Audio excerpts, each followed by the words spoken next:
Boa noite, gente. Boa noite. Hoje nós vamos falar sobre oração, exame de consciência e oração contemplativa.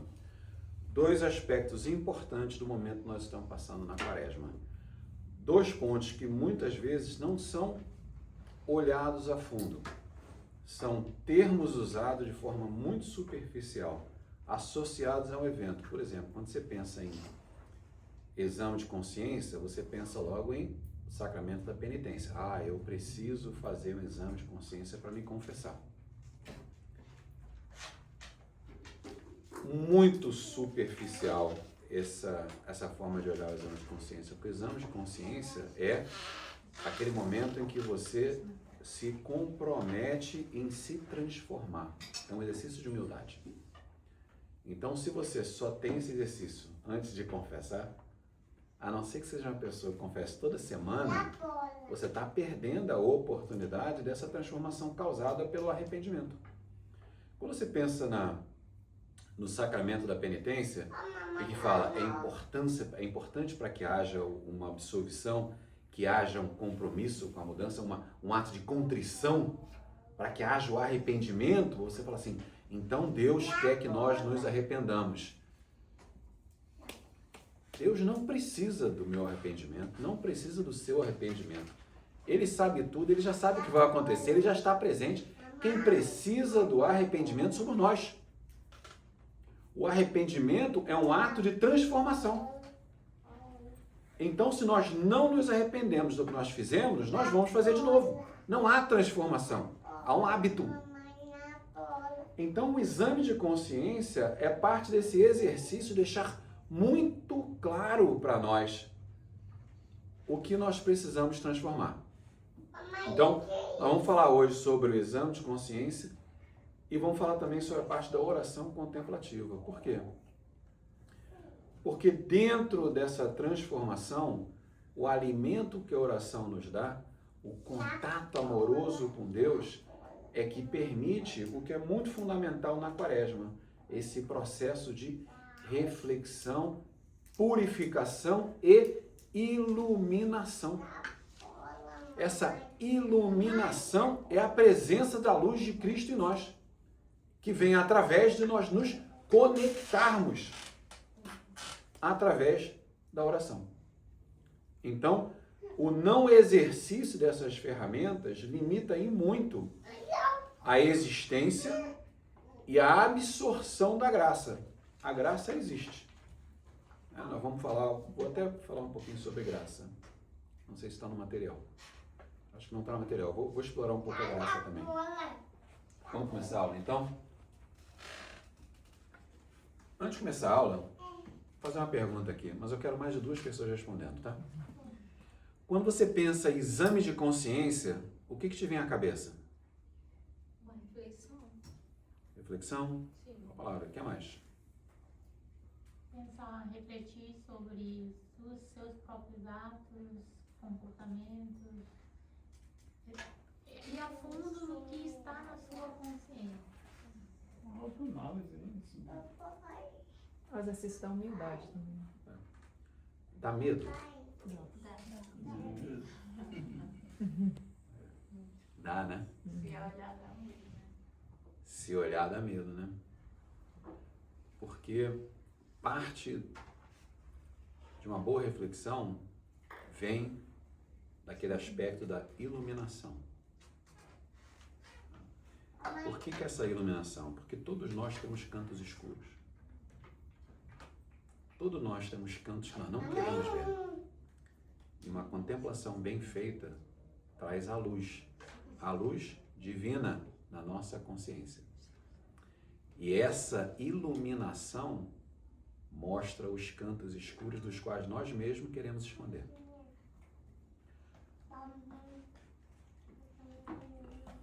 Eu vou fazer uma analogia que é até desrespeitosa. Deixa eu pensar em outra. E agora tá todo mundo curioso. Não, assim, desrespeitosa que era muito simples. É como o uso do fio dental. Você não pode garantir que se você usar o fio dental, você vai absolutamente limpar tudo. Mas se você usar todo dia, num daqueles movimentos vai pegar o que ficou lá. Assim é a vida de oração. No que você ora e no que você faz exames de consciência, você em algum momento vai pensar no que está nas partes escuras. Porque é natural. Você vai expandindo. Você não quer pensar no que você pensou ontem. Qual é o valor? Você começa a explorar. Essa exploração, a continuidade, o hábito, a perseverança, a consistência permite que você cresça. Porque você começa a operar fora da tua zona de conforto. E é aí que está o crescimento. Na fronteira da tua zona de conforto está o seu medo. É ao quebrar essa zona de conforto que você começa a enfrentar o medo. E quando você quebra o medo, você ganha força. Como quando você malha, que é um sentimento de esforço, você sai com a sensação de estar mais forte. Quando você enfrenta os desafios, você ganha as virtudes contrárias ao que estava te proibindo ou te lutando contra para que você enfrentasse aquele desafio. Vencer aquele desafio sempre cria em você uma virtude nova. Então, operar dentro da tua zona de conforto é fundamental para crescimento. Isso também se aplica na vida espiritual. Daí a importância do exame de consciência. E um aspecto importante no exame de consciência é um problema que o mundo nos dá. É não só o imediatismo, mas a necessidade de preencher vazios. Alguém já parou um dado dia que não tinha nada para fazer e ficou ansioso porque não tinha nada para fazer? Você já notou como nós não nos damos o direito de não fazer nada? Por quê? Já pararam para pensar nisso? Por quê? O tempo é nosso. A decisão, se nós vamos fazer alguma coisa desse tempo, é nossa. A consequência é nossa. Então, teoricamente, nós estamos em total controle. Por que que nós não nos permitimos ficar no silêncio? Silêncio de ação, silêncio de pensamento, silêncio. Porque nós somos alimentados o tempo inteiro a nos movimentar, porque isso traz agonia, traz ansiedade. Nós somos bombardeados ininterruptamente por uma noção da necessidade do imediatismo. Isso é o mundo. Isso é o mundo batendo na nossa porta o tempo inteiro. Agora, como é que você quebra esse ciclo? Nós vamos falar sobre isso. Você quebra esse ciclo desenvolvendo a capacidade de meditação e de contemplação. Duas coisas distintas. Tá? Vamos começar a aula, então. Não que já não tenha começado. Não, mas a primeira parte, que o exame de consciência é, no fundo, você confrontar a verdade. Daí o medo. A verdade dá medo. Porque quando você faz um exame de consciência, você está falando sobre aquela verdade que ninguém vê, tirando Deus. A verdade que é só sua. Que você tem vergonha até de expor. Que você tem vergonha de pensar porque você tem vergonha do que foi feito, ou de um sentimento, ou de uma verdade própria que você botou no cantinho para não pensar. Então, quando às vezes você pensa em exame de consciência, te dá medo, que vai fazer você lembrar das coisas que você prefere esquecer. Então, o exame de consciência é te colocar de frente com a verdade. Mas eu quero ir mais profundo. Um exame de consciência para nós, católicos, é nos posicionar de frente com a verdade. Não a nossa verdade, com a verdade. Deus. É um olhar de fé fixo em Deus. É um hábito e uma relação amorosa com Deus para permitir que nós tenhamos acesso à consciência que vai alimentar a nossa vontade de se movimentar. Em gerência de projeto, tem um conceito de change management, né? A capacidade de você mudar uma organização. Existe uma verdade absoluta. Só existe mudança quando a dor de se movimentar é percebida como maior do que a dor de ficar aonde você está. Vou falar de novo.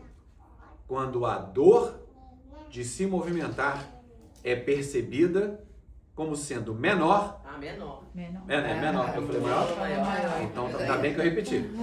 Quando a dor de se movimentar é percebida como menor do que a dor de ficar. Então, se está sentado, está te incomodando, você se levanta. Se está sentado, está confortável e alguém pede se levantar, e você vai fazer um esforço, você, estou bem aqui. Então, a arte da mudança é você criar uma situação ou uma percepção que se movimentar é melhor do que ficar onde você está.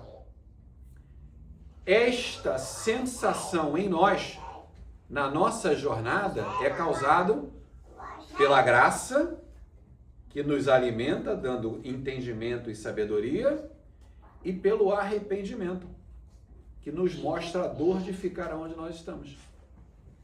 Então, a importância do exame de consciência e do sacramento da penitência.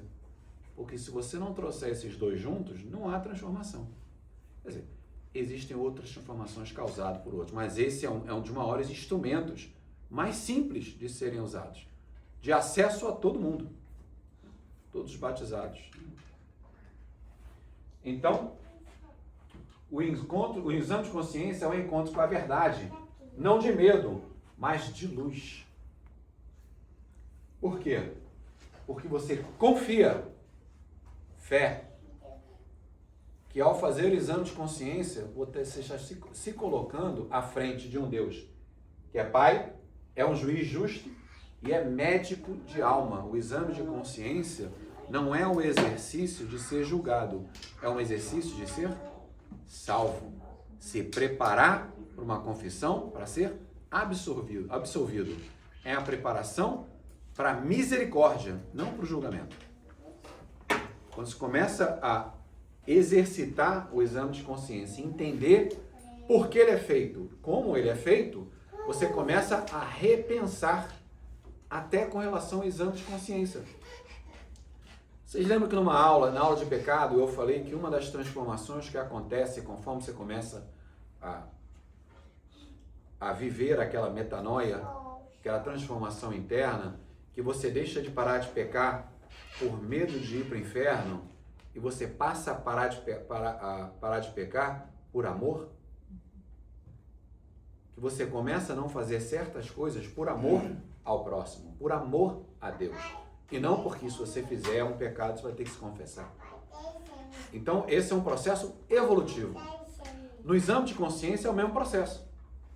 Você começa fazendo o exame de consciência para passar a ter uma consciência em constante exame.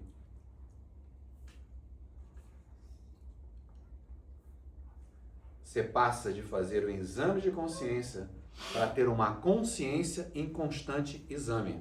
A tua consciência passa a estar iluminada constantemente.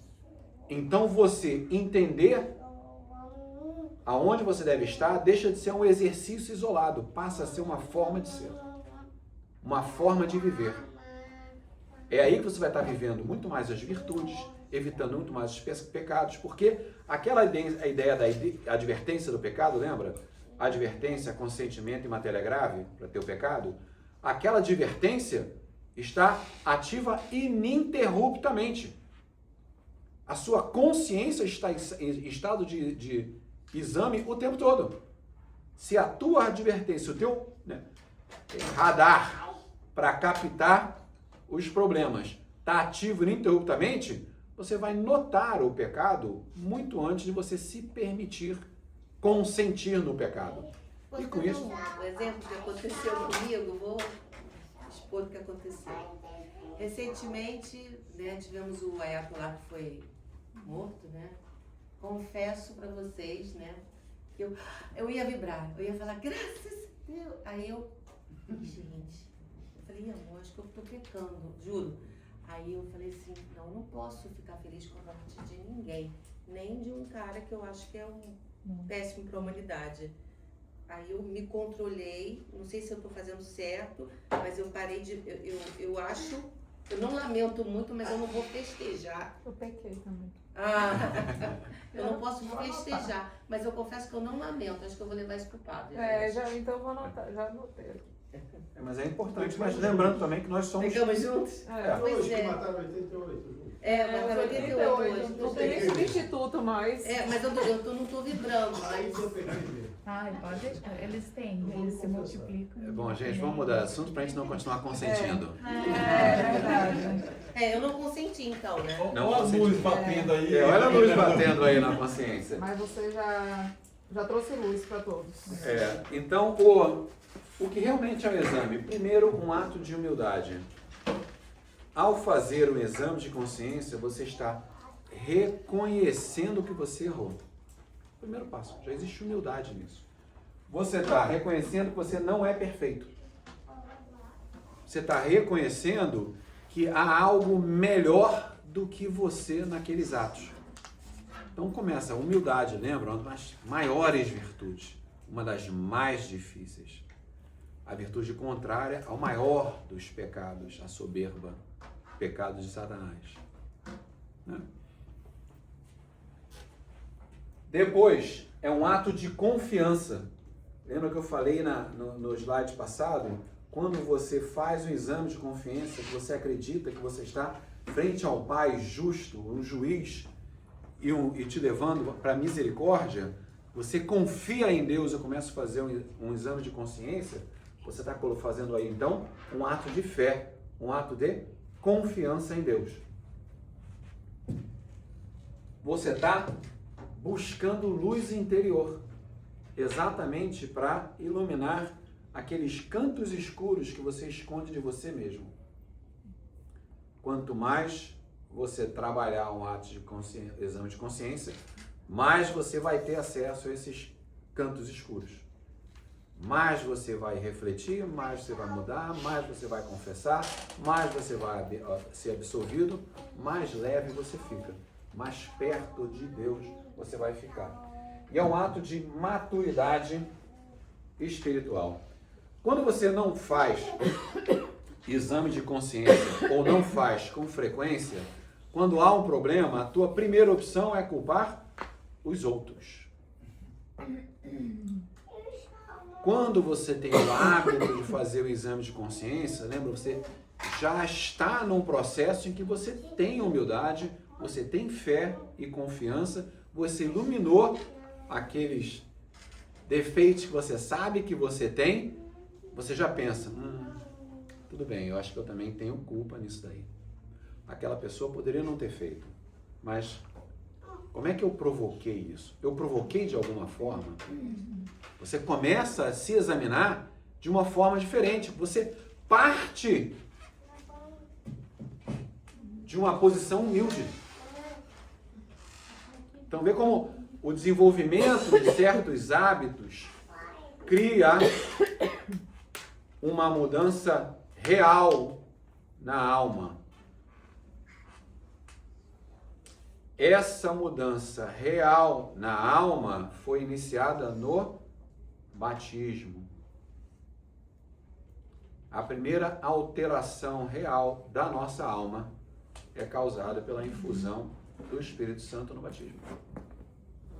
Fundamental para que nós possamos viver as graças sacramentais. Não significa que nós não temos, quem não é batizado não tem a graça, tem também. Eu estou falando de uma graça específica, graça sacramental. Tá?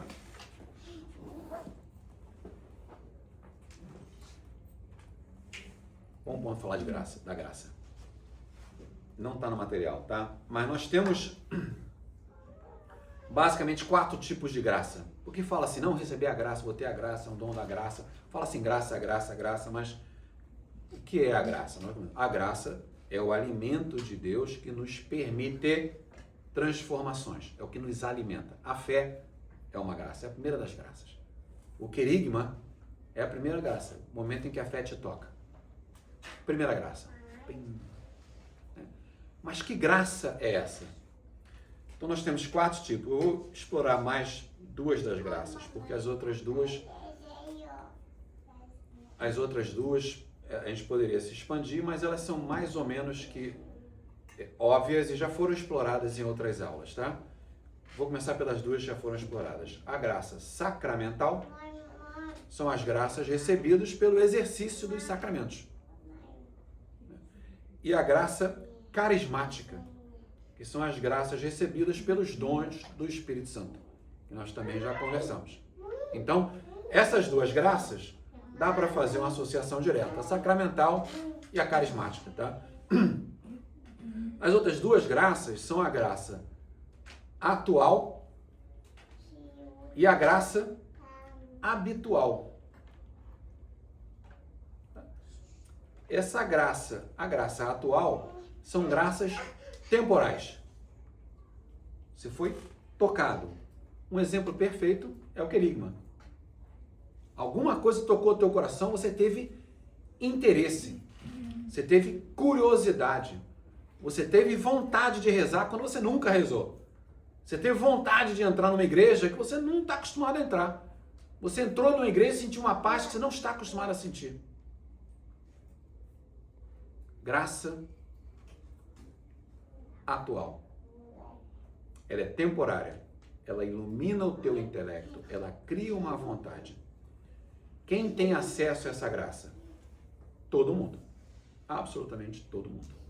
É por isso que as pessoas buscam religiosidade.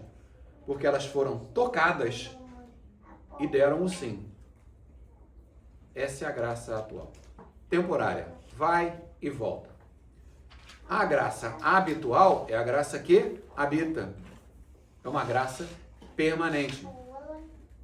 Então, essa é a graça que nós recebemos e mantemos ativa quando estamos em estado de graça. É a graça que nos conecta e nos mantém conectados a Deus. É a alimentação constante do Espírito Santo. Essa graça é a graça transformadora. Então, se você for... Essa graça é uma graça que vem através do fato de Deus existir em você.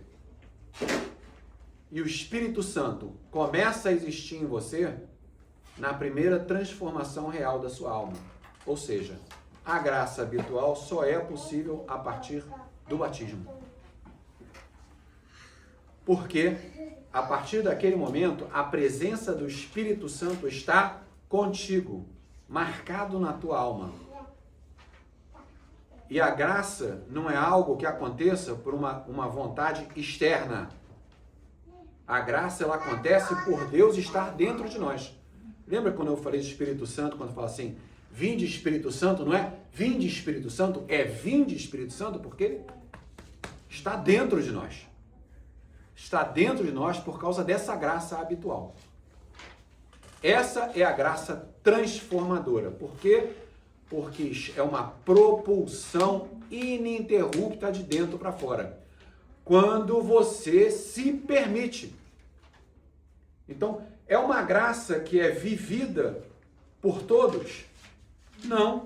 É uma graça que é vivida por todos os batizados? Não. Não. Daí a importância de vocês estarem aqui.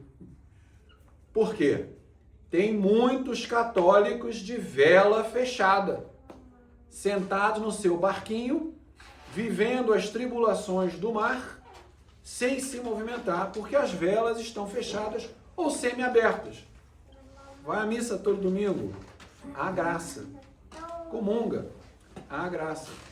Ou vai à missa, não comunga, mas recebe bênção? Há graça.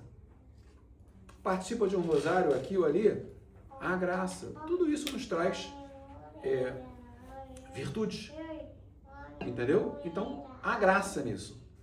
há a criação de mérito nessas atitudes. Lembra que nós falamos sobre as indulgências, que são as nossas atitudes que criam méritos espirituais, e são esses méritos, são o tesouro da igreja, que são nos dados através das indulgências, esses méritos que alimentam as almas do purgatório. Então, cada uma dessas atitudes cria mérito no tesouro de fé. Então, a graça. No seu nível mais simples e puro, quem tem fé tem a primeira graça. Porque a fé é a graça provida por Deus. Então, todos têm acesso à graça. Eu vou até explorar um pouco mais, agora eu estou indo fundo no catecismo. Eu fico até preocupado com esse fundo demais, não, porque nós estávamos conversando uma vez da preocupação de começar a se aprofundar demais, e porque existe diferença de conhecimento dentro da turma, eu começar a perder alguns de vocês. Começar a ficar muito profundo e há uma desconexão. Eu não quero isso. Tá? Então, se por alguma razão alguns de vocês estiverem se sentindo desconfortáveis, tem dúvida, levanta a mão e fala, não entendi, esse conceito eu não peguei. Aí eu volto e explico, tá? Mas, dentro da nossa igreja, existe o que é chamado de batismo de desejo. Se um de vocês, Deus nos proteja, que não é batizado, falecer hoje, vocês já têm o benefício do batismo. Porque a igreja reconhece o batismo de desejo. Vocês estão no caminho do batismo. Então, esse compromisso, esse sim, já é recebido pela igreja em termos de graça. E colocam o que é chamado batismo de desejo. Alguém está com catecismo aí? 1258. Deixa eu ver se é isso mesmo. Senão a gente passa adiante.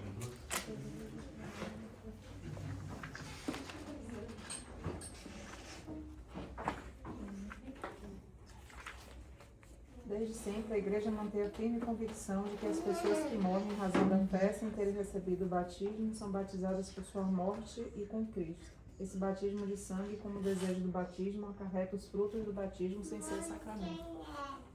Entenderam? Tem 259 também. Quer que lê? Quero 259, não tem? Tem. Para os catecúmenos que morrem antes de seu batismo, seu desejo explícito de recebê-lo, juntamente com o arrependimento de seus pecados e a caridade, garante-lhes a salvação que não puderam receber pelo sacramento. Entenderam o poder do sim? Então, essas duas graças são muito importantes. Eu diria assim, a graça atual é como você está em direção a uma casa. E a graça habitual é quando você passa a viver na casa e passa a fazer parte da família. Uma dúvida. A diferença entre a graça carismática e habitual?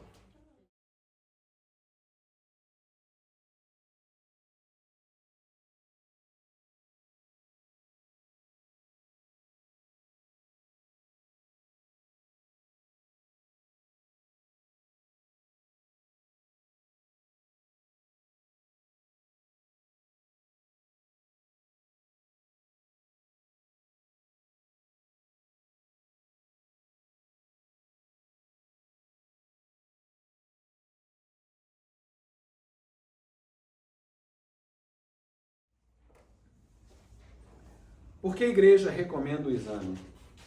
Porque existe um processo natural de purificação. No que você faz o exame de consciência, você começa esse processo de purificação, de realização, de reconhecimento de erros. Então, existe uma purificação regular. Por isso, ele fala aqui como um banho diário purifica a vida interior, né, com frequência. Então, se você só toma banho uma vez por ano, quando vai se confessar, você tem muito mais o que limpar, né? E possivelmente um banho só não vai limpar tudo. Então, é bom tomar banho com frequência. Né? Evita o endurecimento. Por quê? Os vícios Torna hábito. os pecados veniais, se não resolvidos, se tornam um hábito. E o hábito endurece o nosso coração, porque nos afasta do amor de Deus, nos afasta das virtudes, nos aproxima dos vícios.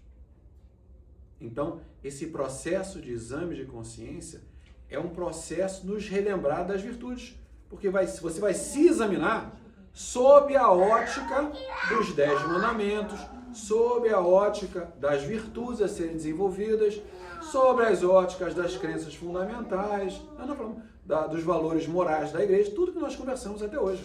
Quer dizer, esse conhecimento que você para e pensa e não lembra de mais nada, nesse momento você fala, nós já vimos essa matéria? Nós já vimos essa matéria, mas um pedacinho disso está dentro de você, porque faz parte da transformação dentro da pessoa que entrou aqui na primeira aula, da pessoa que está hoje aqui, depois de ter sido alimentado dessas informações. Existe uma evolução natural da mudança da forma de pensar. Você está sendo exposto, vocês estão sendo expostos não só à informação, como também à formação. E nesse endurecimento que você menciona, também tem a questão do pecado venial, muitas vezes repetido, vira a se tornar até um pecado. Sim. Um vício, exatamente. Então, é a questão de relativizar o pecado venial, erro. Agora, se você só olha no teu medidor de vez em quando, você vai estar operando fora do limite que você estabelece para você muitas vezes, sem notar. Se você só se pesa uma vez por ano, tem grandes possibilidades que você vai estar acima do peso em muitos momentos. Se você se pesa todo dia, você tem um controle mais rígido do seu dia, mais rígido do seu dia. Você tem um medidor exato ali. Assim é o exame de consciência. Se você se examina todo dia, você vai lembra aquela conversa de que você tem que chegar lá, mas você vai assim, e quanto menor é a variação, quanto melhor os seus medidores, menor é a variação do seu projeto. É exatamente isso. Quanto mais você está olhando os seus medidores com frequência, menor será a variação do seu caminho. Tá? E ensina vigilância. Porque veja bem, você está se vigiando o tempo todo. Todo o tempo. Você passa a ter uma consciência em exame e não fazer exames de consciência. Tá?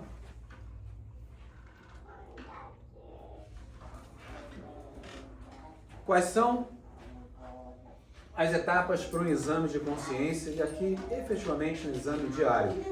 Vocês lembram onde mais nós falamos sobre um exame diário no fim da noite? Alguém lembra? Não. Em que momento desse curso nós falamos sobre fazer um exame no fim do dia? Discernimento. Se vocês olharem no material da aula de discernimento, vocês vão ver que são exatamente esses 5 passos. Então, vocês estão vendo como a estrutura de exame de consciência diária nada mais é do que aquele exame, ou aquele exame proposto por Santo Inácio de Loyola. Tá? Que faz parte da estrutura da igreja desde o Concílio de Trento como formalizado. Tá? O exame de consciência faz parte da tradição desde a igreja primitiva, mas faz parte como exigência do sacramento da penitência desde o Concílio de Trento. Quando, lembra, a igreja naquele Concílio de Trento estava se reestruturando exatamente na contra-reforma, para lutar contra o movimento protestante. Então, houve a necessidade de começar a se formalizar muito mais as coisas, para que as pessoas começassem a ter um acompanhamento mais rígido Porque a falta de conhecimento estava levando as pessoas a literalmente mudar de religião. Por não compreenderem a religião.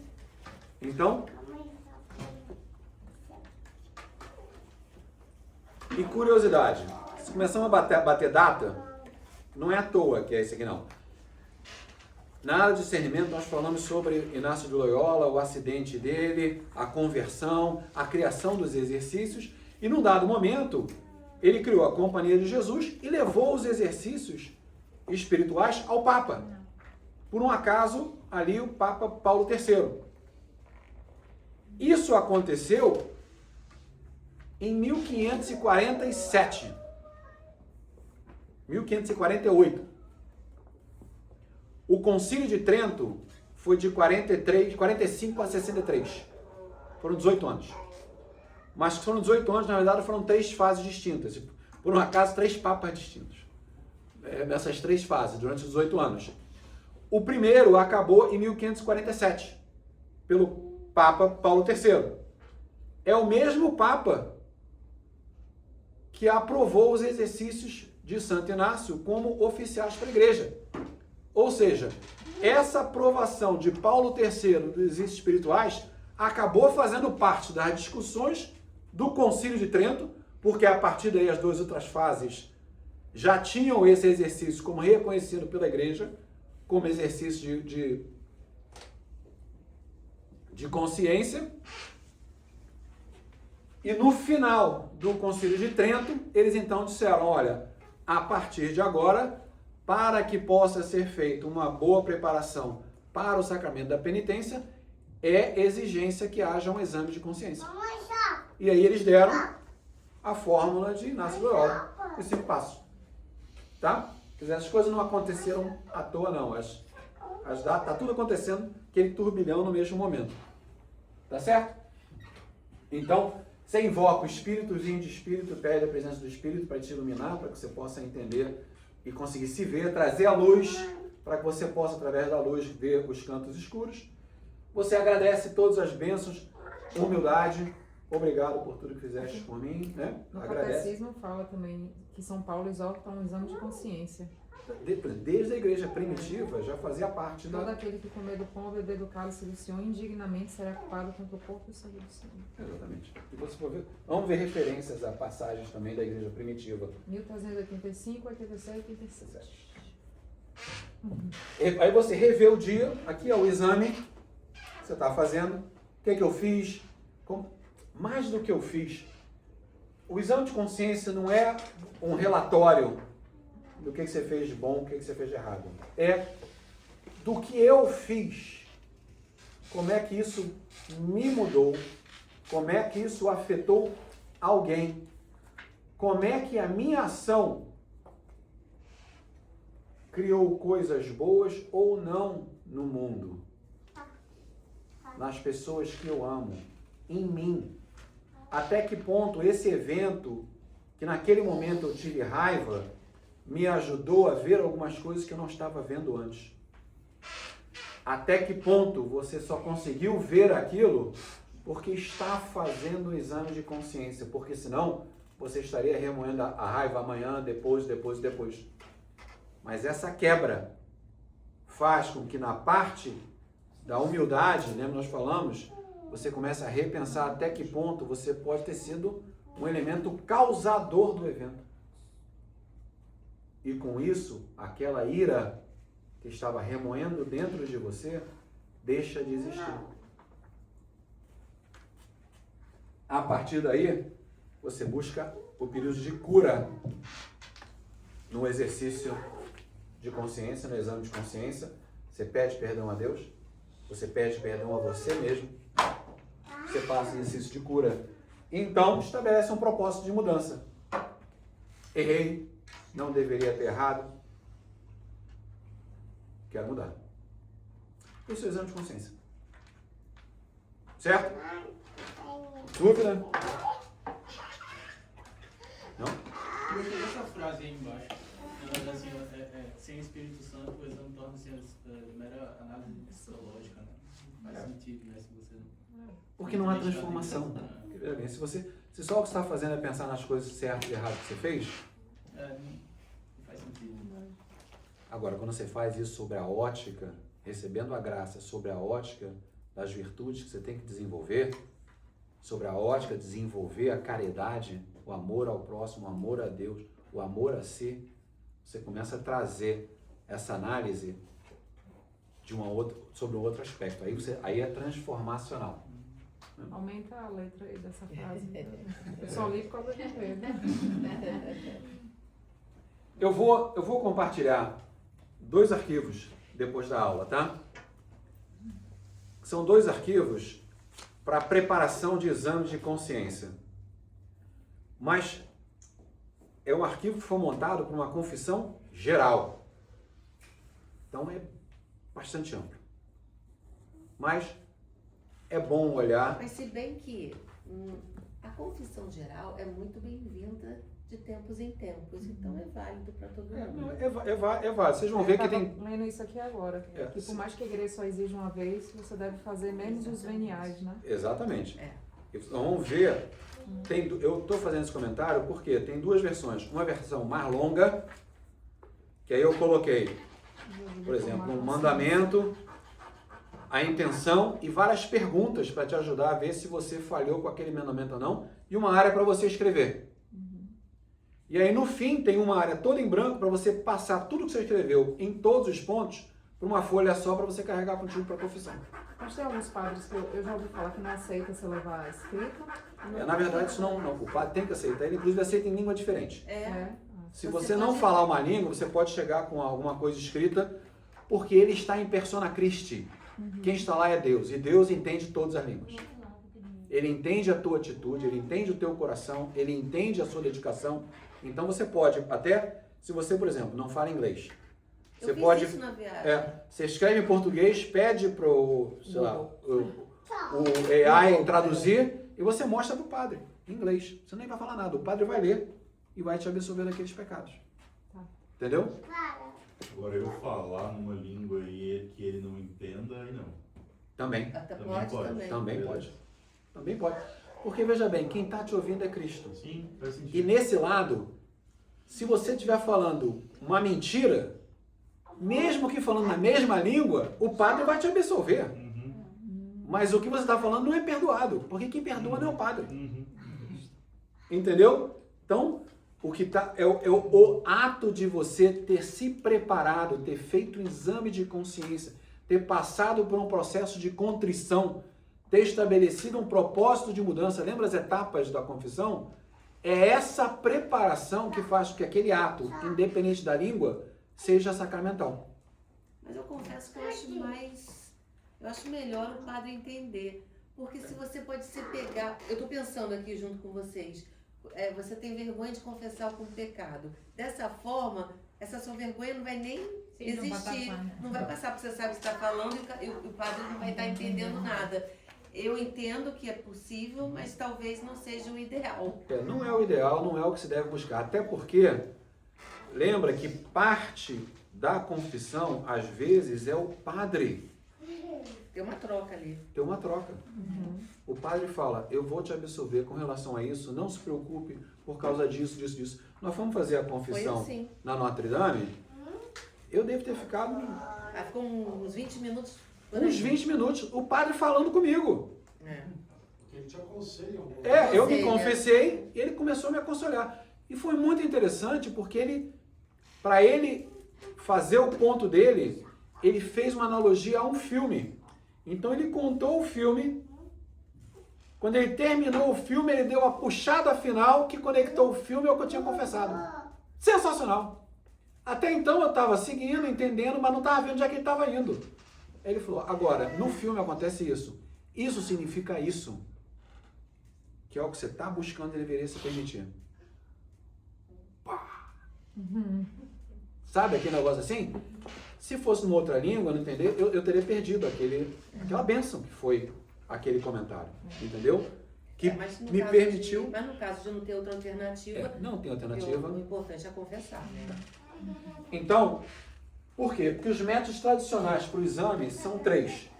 Ou você faz um exame a partir dos 10 mandamentos, Você começa a se examinar pensando, os 10 mandamentos, passa por cada um deles, que virtudes você deve desenvolver, que vício você deve evitar, o que cada mandamento cria e não. Falhei com algum deles, fiz o exame de consciência sobre a ótica dos 10 mandamentos. Ou não é incomum fazer sobre as bem-aventuranças, é olhar lá em Mateus 5, o Sermão da Montanha, tudo que Jesus posicionou, até que ponto eu estou vivendo aquilo ou não. Também é uma forma de você fazer exame de consciência. E outra coisa é sobre os pecados capitais, os vícios. Se eu olhar os vícios, por que eles são chamados de pecados capitais? Eles não são pecados capitais porque a primeira letra é maiúscula. Não. Eles são pecados capitais porque deles saem todos os outros pecados. Na verdade, a soberba, né, ali é o fundador de tudo, mas dentro desses 7 tem muitas subdivisões de outros pecados causados por esse pecado capital. Então tem material para você verificar suas ações, a dar de sobra, tá? O material que eu vou compartilhar com vocês pega todos os 10 mandamentos e os 7 vícios, os 7 pecados capitais e coloca perguntas, sei lá, 10, 15 perguntas a cada um deles para te ajudar a ver se você feriu a eles ou não, tá? Esse material é excelente. Eu mesmo vou fazer uso porque eu acho muito difícil confessar. Fechamos exames de consciência. Pergunta? Foi bom? Ótimo. Nível bom? Eleva, abaixa, como é que tá? Ah, ótimo. Tá bom? Tá. Oração contemplativa. A oração em si só é um diálogo com Deus. Ponto. Né? É você, como eu falei, a oração contemplativa é um olhar de fé fixo em Deus. É você estar com Deus. Se você pegar o material sobre a Alexio Divina, ela tem 4. Segundo São Bento, 4 etapas. Segundo os teólogos mais modernos, 5. Eu gosto muito da teologia mais moderna porque adicionou ação. Eu acho que a palavra tem que transformar. Entendeu? Então o entendimento da palavra tem que transformar. E essa 5ª é exatamente ação. Tá? Mas você tem a leitura em si, depois você tem a meditação, a oração e a contemplação. A leitura é óbvia, né? Então, a diferença entre... Eu vou chegar lá. A contemplação... Eu tenho um chat para fazer isso. A contemplação é você estar na presença de Deus. Ali, silêncio. Vivendo o estar com Deus. Conexão de fé. Começou a pensar, distraiu, volta. Isso na meditação também. Volta, não tem problema. Volta. Tenha consciência de onde você está. Tem uma passagem interessante dos tijolos. Contou o tijolo? Foi Santa Teresa d'Ávila. Ela estava muito entediada, mas ela tinha que fazer a adoração. Mas na verdade ela não estava com vontade, então ela ficou, né? Ela vai para a capela, não tinha o que fazer, nem queria estar ali, mas ela começou a contar os tijolos. Tinha que ficar um certo tempo lá, ela começou a contar os tijolos, todos os tijolinhos. Passou o tempo, numa das visões, ela pergunta: em que momento da minha vida espiritual eu mais te amei, Senhor?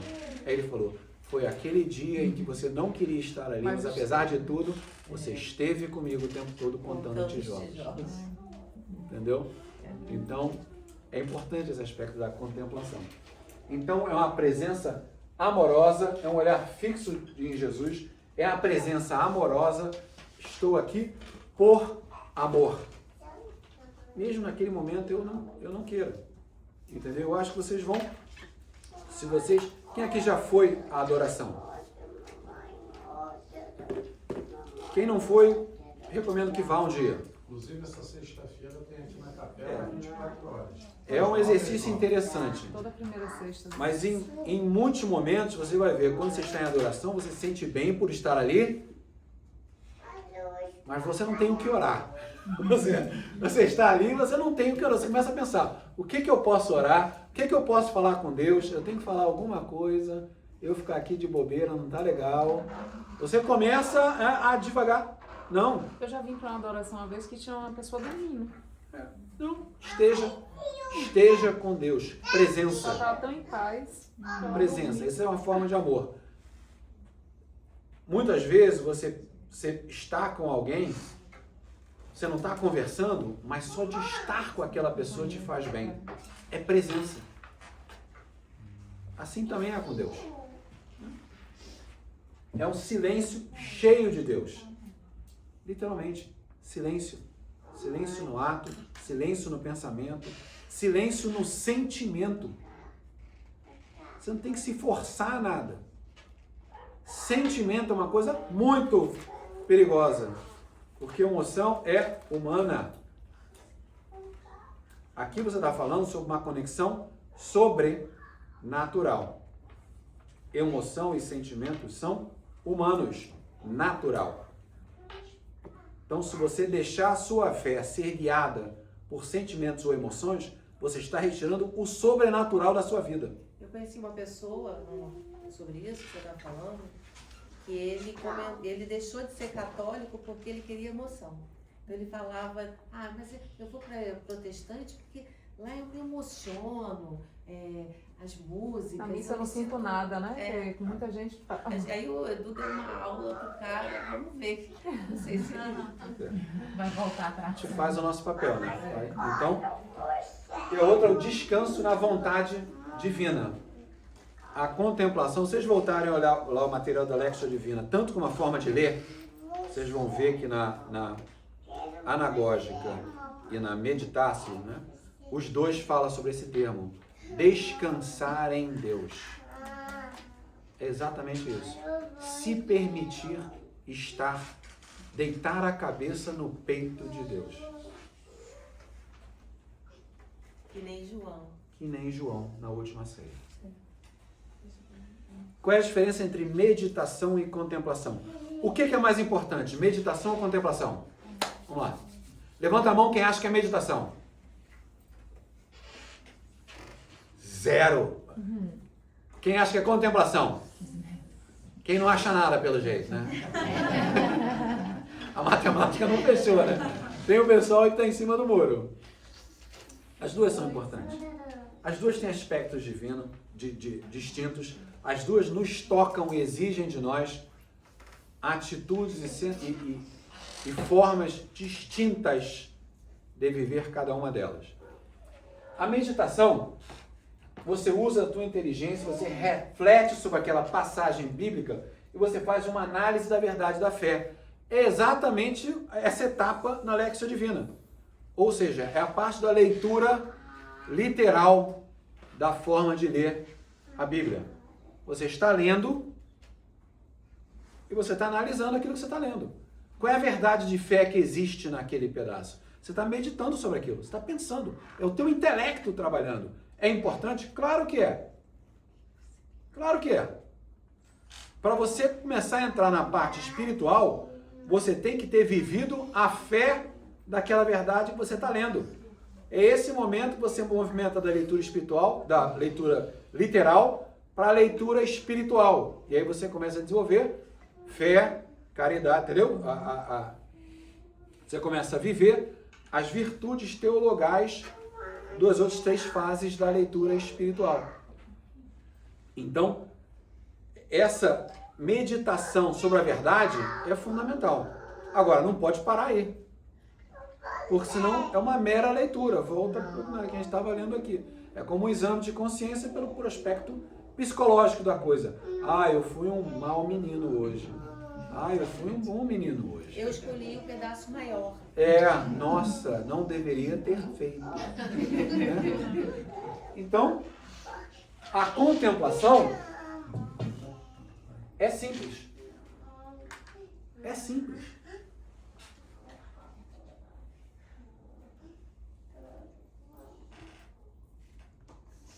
Tem dois tipos de contemplação.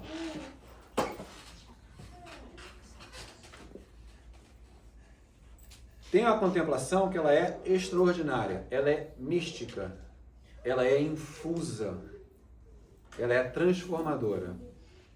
Essa contemplação é uma contemplação muito mais presente e profunda. Tá? É contemplação de quem vive contemplação há tempo, quem tem conexão com Deus, quem já recebeu as infusões, então tem que ter feito, né, o batismo, tem que viver, ter uma vida sacramental. Essa é uma contemplação mais complexa. É a contemplação de você está vivendo contemplação há mais tempo, você está se aprofundando nela. E tem a contemplação simples, que é o que a maioria de nós fazemos, que é estar presente. É estar com Deus, contemplar Deus, pensar em Deus, conversar com Deus. Desviou, repensou, volta. Não tem nenhum problema. Está ali, você está sentado na frente do altar, na frente da cruz, terço na mão, dentro do carro.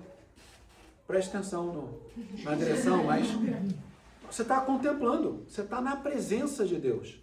Você está vivendo aquela presença. Isso, veja bem, você não está analisando nenhum texto, você não está fazendo, não é intelecto. Até com música você está Não é intelecto, é alma, é presença, é conexão divina. Isso é contemplação, tão simples quanto isso. Né? A contemplação é uma simples atenção amorosa a Deus. Então, essa conexão que pode ser uma oração ou não. Você pode estar contemplando sem estar orando. E você pode contemplar a partir de uma oração. Você orou, sentiu, continuou vivendo aquilo. A presença de Deus, a sua conexão, que começou com a oração, que foi a conexão naquele momento. Então você continua a contemplar. Mas pode ter oração, pode não ter. Você pode simplesmente estar contemplando. Tá? Agora eu fiquei na dúvida, porque pra mim, eu acho que é normal, você falou nisso, eu não sei se todo mundo é assim, mas eu converso muito com Deus. Eu não faço muita oração, mas eu converso muito com Deus. É uma forma de orar. É uma forma de orar. Eu acho que todo mundo faz muito isso, não? Assim, Nem todo eu mundo. converso Nem todo muito mundo. com Deus ao longo do dia, assim, muito mesmo. Você se espantaria se você parar de levantar a mão. Quem conversa com Deus com frequência? Pouca gente vai levantar a mão. A pessoa vai falar, eu rezo. É uma conversa com Deus, mas conversar com Deus com frequência, aconteceu alguma coisa, você agradeceu, obrigado Deus, obrigado meu anjo da guarda, oh, Deus me livre, você está se conectando com Deus, reconhecendo a presença e a existência de Deus, porque ou é isso ou você é maluco. Né? A primeira opção é melhor. Depende de quem esteja vendo. Depende de quem esteja vendo. A primeira opção é melhor. É o fato de você conversar sempre com Deus, no fundo, as pessoas que fazem isso, eu percebo que tem muito mais intimidade com o Senhor. Porque você é um amigo, né? É um amigo, que é o que a gente deveria buscar, Intimidade, né? Que a gente deixa passar. A gente tava assistindo um dia The Chosen, domingo, eu acho, sábado, não sei, e tava no Sermão da Montanha. E aí eu pausei, e perguntei pra Clarice, assim, porque hoje com o que a gente sabe, eu acho que é mais fácil, não vou dizer assim, eu vou botar mais fácil entre a gente aceitar tudo sobre Deus, mas assim, eu perguntei pra ela, você acha que se você vivesse na época de Jesus, você acreditaria nele? Porque assim, cara, isso é bem difícil, não é? Tipo assim, com o que você sabe hoje, você fica assim, não, beleza, mas e naquela os época? seguidores foram demais, então, né? O pessoal que tava lá, que seguia, pô, é de uma fé. Mas olha, veja bem, olha quem veio depois. Porque uma coisa é você ser um dos 5.000 discípulos ou pessoas que viveram milagres. Eles viram. Os apóstolos viram e fizeram. Né? Agora, 100 anos depois, as pessoas Também tem isso. morriam por essa acreditar fé, nisso, né? por acreditar. Eu já conversei com vocês, só o que eles tinham que fazer é pegar um incenso, assim era o julgamento. Negócio em chamas com carvão, negocinho de incenso, ele falava, pegue o incenso e ofereça a César. É só o que você tinha que fazer para viver, para você e sua família viverem. E eles diziam, não honrarei a César, só tem um Deus. Coliseu. O pessoal visitava o Coliseu de uma forma muito diferente do que a gente visita hoje. Né? Era só isso. Então, olha a força da fé da igreja primitiva. Entendeu? Essa perseguição vive até hoje. Aspectos diferentes, mas a perseguição não parou. Não vai parar, não vai parar. A mim odiaram, a vocês odiarão também, né? E mesmo eles que viram os milagres, Hã? eles negaram, né, a Jesus. Sim, a consciência deles, Ver, né? judeus, né? A consciência. A consciência desses, porque hoje, no mundo secular que a gente vive, a gente idolatra tantas coisas no lugar de Deus sem perceber. Sem perceber. Isso Muito mesmo. mais grave do que simplesmente essa blusinha de César. Exatamente. É verdade. Então, oração, como praticar a oração contemplativa? Dicas para ajudar. Porque isso é um processo de desenvolvimento. Você não, vou fazer hoje à noite, pá, sou fera, matei a pau, sei tudo. Não. É um processo transformativo como todo o resto. Escolhe um tempo fixo. Entendeu? Para você desenvolver o hábito, escolhe um tempo fixo para fazer. O Léo pega 5 horas da manhã. A primícia, escolhe um tempo fixo. Tranquilo, ele dorme às 3. Dorme às 3, acorda às 5. Né? Tá suave. Começa Tá de boa. Começa com a palavra. Dorme. Se alimenta da palavra. Entendeu? Deixa a palavra te guiar. Deixa a verdade te levar à verdade. Leia lentamente um versículo da Escritura. E 10. Permaneça em silêncio. Não força pensamento. Isso é difícil, hein? É difícil. Não força. Não veio. Não força. Mas também não pense em nada. Aí o inimigo vem. Desviou. começa a botar na- Desviou. Volta. É bom você estar diante assim, eu estava pensando nisso, a gente, né? Eu não sei que eu escutei alguém que tem um quarto de oração. Eu achei interessantíssimo, a gente viu isso em algum lugar. Eu não tenho um quarto de oração, eu tenho uma entrada do nosso quarto com um altar e tudo. Mas se tivesse um lugar assim que a gente possa ficar meio que só olhando, sozinho, sem ninguém estar passando, sem ninguém escutar, não seria bom? Porque você pode falar e ninguém está escutando. E... Lá na verdade, no Santíssimo, em locais que tem a adoração perpétua, né? Muitas vezes acontece isso. Você chega lá, não tem ninguém. É você, à noite, a adoração, você e Deus. Eu nunca consegui chegar lá. Até de noite tinha gente no Santíssimo. Mas E aqui você termine já com- veio? Oi? Já veio aqui? De noite? Não, aqui não. Eu vou lá aqui é Holy vazio. Family. É a primeira sexta, toda a primeira sexta dos meses, né? De madrugada. De madrugada, é tranquilo, a partir de 11 da noite, assim. Termine com confiança. Né? Mais uma vez, a contemplação você não termina por sentimento. Ah, estou me sentindo renovado. Não. É fé. Pela fidelidade no exercício que você fez. O que a contemplação não é? Não é uma técnica oriental de meditação e yoga que você vai botar um mantra e vai ficar pensando naquilo. Por sinal, não façam yoga. Não é. Não é um esvaziamento da mente. Não posso pensar, não posso pensar em nada, não posso pensar em nada. Não, você está tentando conversar com Deus. Você tem que se conectar, você tem que pensar em Deus, você tem que estar se conectando. Então, você está vivendo aquela relação. Você está vivendo a conexão divina. Então, você tem que estar pensando naquilo. Não é uma busca de sensações. A conversão não é uma busca de sensações. E não é um privilégio dos místicos. Está acesso a todos. Você não tem que ser nada especial para contemplar. Contemplação acessível a todos os batizados. Nós conversamos sobre isso. É porque no batismo há uma mudança real na alma que estabelece uma conexão divina e a presença do Espírito Santo. Para que haja a contemplação, o Deus parte de você e estabelece essa conexão. Então, isso é possível através do batismo, que nos traz a graça santificante. Nós conversamos sobre essa conexão e a graça santificante, a presença da Santíssima Trindade na sua alma, através do Espírito Santo, e a capacidade de nos relacionarmos com Deus como filho. Deus está em nós, nós somos parte de Deus, filhos adotivos, parte da sua igreja, o corpo visível de Cristo na terra. Certo? Agora, significa que só quem pode contemplar é batizado? Pergunta, só quem pode contemplar é quem foi batizado?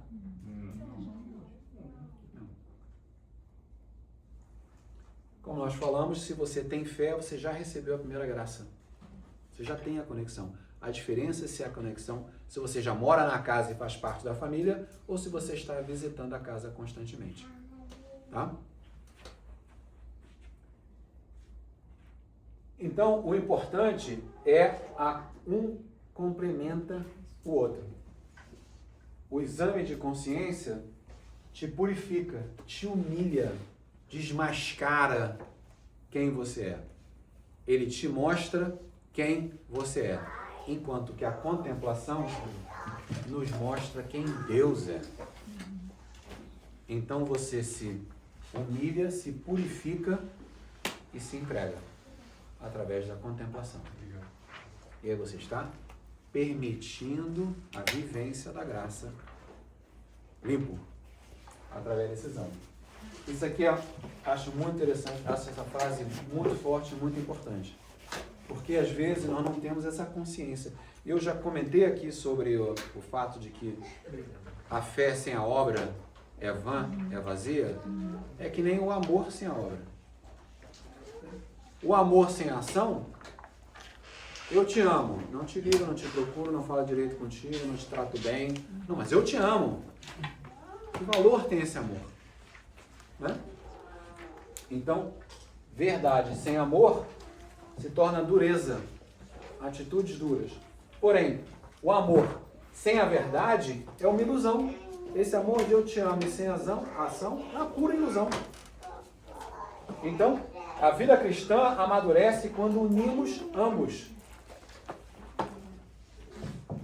Temos amor em toda a nossa verdade e a nossa verdade gera amor. A verdade, Deus, a palavra, cria em nós a maior virtude que é a caridade, que é a ação de Deus através de nós para com os nossos irmãos. Caridade divina, amor, caritas, o poder de Cristo em nós. Fomos criados para amar a Deus e para sermos santos. E o caminho é através da verdade. Conclusão. Contemplação cristã é a relação, presença, amor e o sim ao chamado universal à santidade.